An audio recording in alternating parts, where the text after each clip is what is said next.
সংসারের কাজগুলো আসলে মনের জোরে করছি না শরীরের জোরে করছি কোনোটাই বুঝে উঠতে পারছি না। কোনো কিছুই যেন ভালো লাগছে না। আসসালামু আলাইকুম। অনেক দিন পর তাদের বাবা মেয়েকে আপনাদের সাথে শেয়ার করলাম। জবার বাবা কলেজে নিয়ে যাবে আর জবা তো একদম রেডি। তো আমি কিন্তু শুয়েছিলাম। তো আমি তাকে একটু বলতেছিলাম যে তাড়াতাড়ি বাসায় আসার জন্য আমার একটু কাজ আছে। এদিক থেকে দেখেন জবা রেডি হয়ে তার বাবাকে তার মানিব্যাগটা আরকি সরি মোবাইলটা আরকি দিয়ে দিচ্ছে। তো সে যাবার আগে অনেকটা টাইম আমার সাথে একটু সাংসারিক কথাবার্তায় বলতেছিল। তো তাকে বলেছিলাম আজকে বাসায় একটু তাড়াতাড়ি আসতে আরকি বাসায় কাজ আছে। তো কি কাজ আছে সেটা আর আপনাদের সাথে শেয়ার নাই করি। তো এদিক থেকে জবা যেহেতু কলেজে চলে গিয়েছে আর এখন আমরা নাস্তা করব। তো মার জন্য আরকি পাউরুটি নিয়ে আসছি আর দুধ জাল করে নিয়েছি। তো পাউরুটি আর দুধ দিয়ে মা সকালের নাস্তাটা করে নিবে। আর আমি আর জুই বাইরে থেকে নাস্তা আনিয়ে নিয়েছি। তো চিন্তা করলাম গতকালকে যেহেতু পাতাকপি দিয়ে গরুর মাংস রান্না করেছিলাম, সেটাই আমি আর জুই খাবো। বাইরে থেকে পরোটা কিনে এনে আর মা তো পরোটা খেতে পারবে না যেহেতু ডক্টর আরকি নিষেধ করেছে। তো হলুদ জাতীয় কোনো খাবারই মা আরকি ২ দিন আরকি খেতে পারবে না। তো আজকেও আরকি মাকে নিয়ে আবার একটু হাসপাতালে যাওয়ার কথা। যাবো, তবে আজকের ভিডিওতে আর সেটা শেয়ার না করি।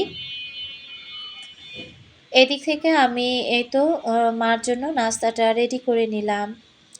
আমার সকল আপু ভাইয়াদেরকে ভিডিও শুরুতেই রিকোয়েস্ট করব যারা ভিডিওটি কন্টিনিউ করেছেন বা এখনো পর্যন্ত আমার সাথে আছেন একটি লাইক দেননি, প্লিজ একটি লাইক দিয়ে ভিডিওটি কন্টিনিউ করবেন। আর যারা নতুন আজই আমার চ্যানেলে প্রথম ভিজিট করেছেন, যদি ভিডিওর কোথাও কোনো অংশ আপনার কাছে এতটুকু ভালো লেগে যায়, চাইলে চ্যানেলটি সাবস্ক্রাইব করে আমার পাশে থেকে যেতে পারেন। সত্যি কথা বলতে কি সংসারের কোনো কাজে আমি মন বসাতে পারছি না। আমার মন মানসিকতা কোনো কাজের মধ্যেই নাই। আসলে পারিবারিক এত কথা, আসলে কথায় মনে হচ্ছে যে সারাটা দিন চলে যাচ্ছে। সারাটাক্ষণ মোবাইলের উপরে একেকজনের সাথে কথা বলতেই দিনগুলো চলে যাচ্ছে। তো সংসারের কাজগুলো যে ওইভাবে মনোযোগ দিয়ে করব, ওইভাবে কিন্তু করতে পারছি না।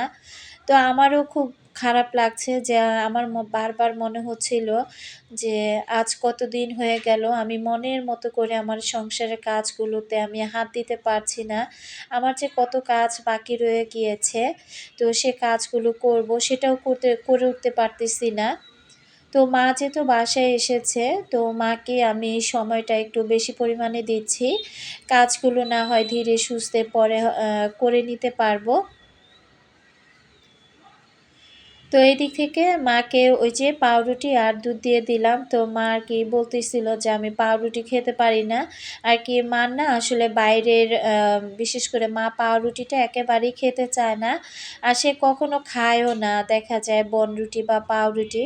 মা শুধু ঘরে বানানো আটার রুটিটাই আরকি খেয়ে থাকে। তো আমার মা কিন্তু খাবার-দাবারের অনেক বাছ আছে আরকি। আছে না যে এটা সেটা যেটা দিব সেটাই খেয়ে ফেলবে। তো সে কিন্তু একটু বেছে-কুচে খায় আরকি। দোকানের সবকিছু কিন্তু মা খায় না। যেমন সব ধরনের বিস্কিট মা খায় না বা কেক খায় না দোকানের। আবারও পাউরুটি এগুলোও কিন্তু মা খায় না। তো দেখা যায় বেকারি থেকে কয়েক আইটেমের বিস্কিট আছে যেগুলো আরকি একটু ভালো মানের, সেগুলোই আরকি মা খায়। তো মার যেহেতু দাঁতের সমস্যা, শক্ত জাতীয় কোনো জিনিস সে এখন কামড়িয়ে খেতে পারবে না। এ কারণেই কিন্তু তাকে পাউরুটিটা দিয়েছি। তো এদিক থেকে আমি থালা বাসনগুলো ধুয়ে নিচ্ছি। তো আমার ওই যে ১ম যে কাপটা রাখলাম না, কাপটার কিন্তু ডাঁটটা ভেঙে গিয়েছে।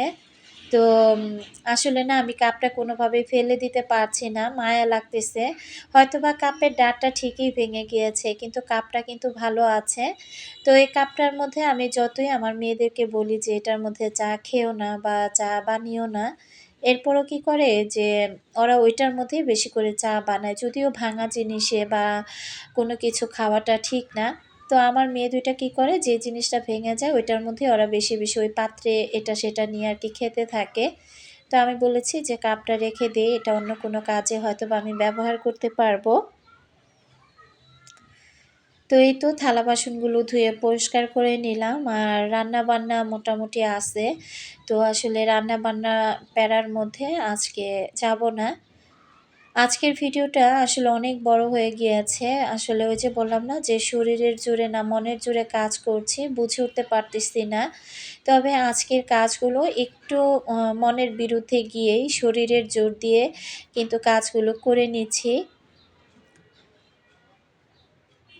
তো মা আবার একটু বলতেছিল যে মার ডাক্তার দেখানো শেষ হলে মা একটু বাইরে যাবে আর কি, একটু কেনাকাটা করবে। তো আমি মাকে বললাম যে এখন না, আগে ডাক্তার দেখাই, ডাক্তার দেখানো শেষ হলে এরপর না হয় আমরা বাইরে যাব।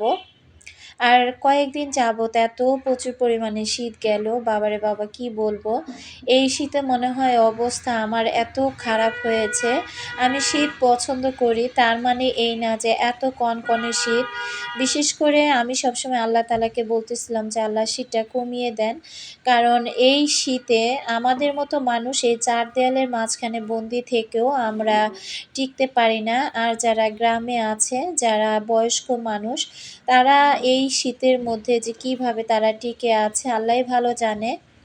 এই শীতটা হয়তোবা অনেকের কাছে খুবই আরামের, আবার অনেকের কাছে কিন্তু মৃত্যুর মতো একটা জিনিস। কারণ এরকম কনকনে শীতে দেখা যায় বেশিরভাগ বয়স্ক মানুষগুলোই কিন্তু অসুস্থ হয়ে পড়ে। আবার দেখা যায় তাদের কিন্তু বেঁচে থাকাটাও কঠিন হয়ে পড়ে। বিশেষ করে যারা গ্রাম দিকে আরকি আছে। তো এরকম শীত যে এবার পড়বে সেটা কিন্তু আমি কল্পনাও করতে পারি নাই।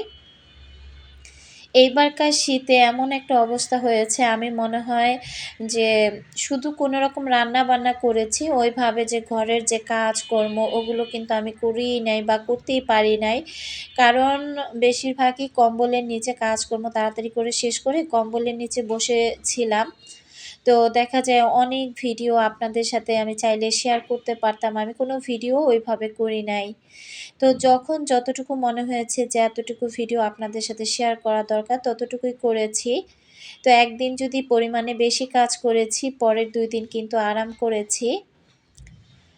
আমার এই ভিডিওটা কিন্তু আজকে অনেকটা বড় হয়ে গিয়েছিল। তো আমি যেহেতু এক খণ্ডে ভিডিওটা দিতে পারি নাই, তো চিন্তা করলাম যে একটু ছোট করে ভিডিওটা আপনাদের সাথে শেয়ার করি।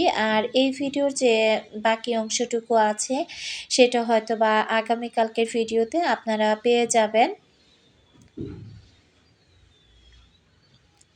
সংসারের কাজকর্ম এগুলো হচ্ছে প্রতিদিনের কাজ। কারণ আমার সংসার একা যেহেতু, আমি কাজ না করলেও আমাকে কিন্তু বলার মতো কোনো মানুষ নাই যে কেন আমি কাজ করছি না, কেন হাত পা গুটিয়ে বসে আছি। তো নিজের যেহেতু সংসার, আসলে আমি যেহেতু একজন কাজ পাগল মানুষ, তো আমি এই যে হাত পা গুটিয়ে বসে আছি, বারবার সংসারটার দিকে তাকাচ্ছি আর বারবার বলতেছিলাম যে আমার সংসারটার কি হাল অবস্থা। কবে শীত যাবে আর কবে আমি মনের মতো করে কাজ করতে পারবো। তো আমার এত খারাপ লাগছিল। তো আল্লাহ, আল্লাহ করতেছি। এখন তো ২-৩ দিন যাবৎ মোটামুটি একটু রোদের দেখা পাচ্ছি। তো সূর্যি মামাকে বারবার আরকি আকাশের দিকে তাকিয়ে বলি যে, তুমি আর র চলে যেও না। এভাবে প্রতিদিন আমাদের সাথে দেখা করো।" কারণ রোদ ছাড়া না আসলে বেঁচে থাকা আমার মনে হয় অনেকটা দায়। আমি গরম সহ্য করতে পারি। আবার অতিরিক্ত গরমও কিন্তু সহ্য করতে পারি না, যেটা কিনা আমার একটু সমস্যা হয় অতিরিক্ত গরমে। আবার অতিরিক্ত শীতও আমার কাছে ভালো লাগে না। তো যাই হোক, আসলে শীতটা যেন আর বেশি না পড়ে এই দোয়াই আল্লাহ পাকের কাছে করে যাচ্ছি যে আল্লাহ শীতটা আর বেশি আপনি দিবেন না। আর এদিকে দেখেন এত শীতের মধ্যেও আমার মানি প্লান্ট গাছগুলো মোটামুটি খুব সতেজ আছে। আমি অনেক ভয়ে, ভয়ে আছি। আমার কিন্তু অন্য ২ টা টবের গাছগুলো একটু হেলে দুলে পড়েছে। আবার গাছের পাতাগুলোও নষ্ট হয়ে গিয়েছে। আমি বারবার বলতেছিলাম যে এই শীতে আহারে যারা রাস্তাঘাটে পড়ে থাকে, দেখা যায় যাদের থাকার কোনো আরকি স্থান নাই, তারা যে কতটা কষ্টে আছে বা তারা যে কিভাবে তাদের দিনগুলো পার করছে সেটা আল্লাহ পাকই ভালো জানে। আমরা ৪ দেয়ালের মাঝখানে থেকেও এই হাড় কাঁপানো শীতে আমাদের অবস্থা একেবারে খারাপ। কিন্তু যারা রাস্তায় আছে তাদের যে কি হাল অবস্থা। আসলে পুরাতন যে কাপড়-চোপড়গুলো শীতের ছিল, সেগুলো যে একদম রাস্তায় থাকা ছিন্নমূল মানুষের মধ্যে বিলিয়ে দিব, সেটাও সম্ভব না। আমি এমন একটা এরিয়াতে থাকি, আসলে এই এলাকাতে ঐরকম মানুষ খুঁজে পাওয়া খুবই কঠিন। ওই মানুষগুলো ঢাকা সিটির মধ্যে বেশি পাওয়া যায়। তো দেখা যায় যে কাঁথা কম্বল বা যেগুলো একদম সংসারের মধ্যে আরকি অকেজো, যেগুলো ফেলে দেই, দেখা যায় আমার বাসার নিচে সিঁড়ির নিচে রেখে আসলে পরে গিয়ে দেখি যে বস্তাটা একেবারে ফাঁকা হয়ে গিয়েছে। কে বা কারা এসে নিয়ে যায় আসলে আমি জানি না। তারপরে কিন্তু আমি কোনো অ দেখা যায় আ ময়লার মধ্যে ফেলে দেই না। আমার কথা, যেগুলো ভালো, ভালো কাপড়-চোপড় যারা নেয় তারা হয়তো দেখে শুনে বুঝে আরকি নিয়ে যায়। তো যাই হোক, আসলে এই শীতটা আমার একেবারেই অপছন্দ। তো আসলে ভালো লাগতেছিল না। তারপরেও ভাবলাম যে বসে থেকে লাভ নাই। সংসারের কাজ, সংসার আমার, কাজও আমার। কাজগুলো আমাকেই করতে হবে। আর আমার কাজ আমি যেভাবে নিখুঁতভাবে করব, সেভাবে কিন্তু অন্য কেউ করতে পারবে না। তো এদিক থেকে আমি আজকে এই যে কিচেনের এই যে সবুজ ঘাসগুলো, এগুলো আমি কিভাবে পরিষ্কার করি আপনাদের সাথে শেয়ার করছি। এখানে আমি গরম পানি করেছিলাম। গরম পানির সাথে ঠান্ডা পানি মিক্স করে কুসুম, কুসুম গরম পানি দিয়ে পুরো আরকি ঘাসগুলো আমি ভিজিয়ে নিচ্ছি। তো সবকিছু ভিজিয়ে এরপর আমি একটু গুঁড়ো সাবান ছিটিয়ে আমি একটা আম এই যে মাজুনি দিয়ে হালকা হাতে আরকি ঘষে নিলে ঘাসগুলো কিন্তু পরিষ্কার হয়ে যাবে। আর বাইরে যেহেতু রোদ উঠেছে, এগুলো শুকাতেও সময় লাগবে না। যদি ওয়েদারটা একেবারে মেঘলা, মেঘলা থাকতো তাহলে হয়তোবা এগুলো আর ধুয়ে দিতাম না। আমি কিন্তু আজকে অনেক কাজ করেছি। তো এই কাজের বাকি অংশগুলো পরবর্তীতে আপনাদের সাথে আরকি শেয়ার করব। ওইদিক থেকে কিন্তু মা বসে, বসে আমার সাথে গল্প করতেছে। আর এই পাশ থেকে আমি এই যে কাজগুলো করে নিচ্ছি। আমার কিন্তু পুরো কিচেনটা পরিষ্কার করতে হবে। আর পুরো কিচেনটা পরিষ্কার করার সাহসও আমি পাচ্ছি না। কারণ এইবারকার শীতে আমার সবসময় বেশি ঠান্ডা পানি নাড়াচাড়া করলে বা একটু ঠান্ডা যদি গায়ে বেশি লেগে যায়, তাহলেই দেখি যে পুরো শরীর আমার অসুস্থ হয়ে যায়। আমি একেবারে অসুস্থ হয়ে পড়ি। একে তো মাথার যন্ত্রণা আছেই, তারপরে আবার দেখা যায় যে ঠান্ডা লেগে যায় বা হাত-পা শিরশির করে, অনেক সমস্যা দেখা দিচ্ছে। এই কারণে কিন্তু ওই সাহস করে আমি আর কিচেনটাকে ওভাবে পরিষ্কার করতেছি না। তো জানালা ময়লা হয়েছে, জানালার গ্রিলগুলো ময়লা হয়েছে, সেই সাথে টাইলসগুলো একটু তেলকাস্টে হয়েছে। তো আমি জানি না যে আসলে কবে শীতটা পুরোপুরিভাবে যাবে আর কবে নাগাদ আমি এভাবে সবকিছু পরিষ্কার পরিচ্ছন্ন করে উঠতে পারবো। সবসময়ই গরম আসলে বলি শীত ভালো, আবার শীত আসলে বলি গরম ভালো। আমার কাছে সত্যি কথা, বেশি শীতও ভালো লাগে না, বেশি গরমও ভালো লাগে না। মোটামুটি যে ওয়েদারটা থাকে সেটাই কিন্তু আমার কাছে ভালো লাগে। তো অনেকদিন আগে তো রূপালী দিনরাত্রি আইডি থেকে আপু আমাকে জিজ্ঞাসা করেছিল যে আমি এই পাপোশগুলো কিভাবে পরিষ্কার করি। আপুর উদ্দেশ্যে দেখিয়ে দিলাম যে আজকে একদম পাপোশগুলো ধুয়ে যে আমি পাপোশগুলো কিভাবে পরিষ্কার করি। জানি না আপুটা আজকে আমার ভিডিওগুলো দেখবে কিনা। আচ্ছা, এমডি মিতু আইডি থেকে আপু কমেন্ট করেছিল, আ আপনি একদিনও আমার কমেন্ট পড়েন না। আমি আজ আপনার ভিডিও ১ম দেখছি। তো আচ্ছা ঠিক আছে আপুরা, বলেন তো, একজন মানুষ যদি এই ১ম একটা ভিডিও দেখে কমেন্ট করে আর আগে পরে যদি কখনো কমেন্ট না করে থাকে, তাহলে সেই মানুষটার কমেন্টটা আমি কিভাবে পড়ব?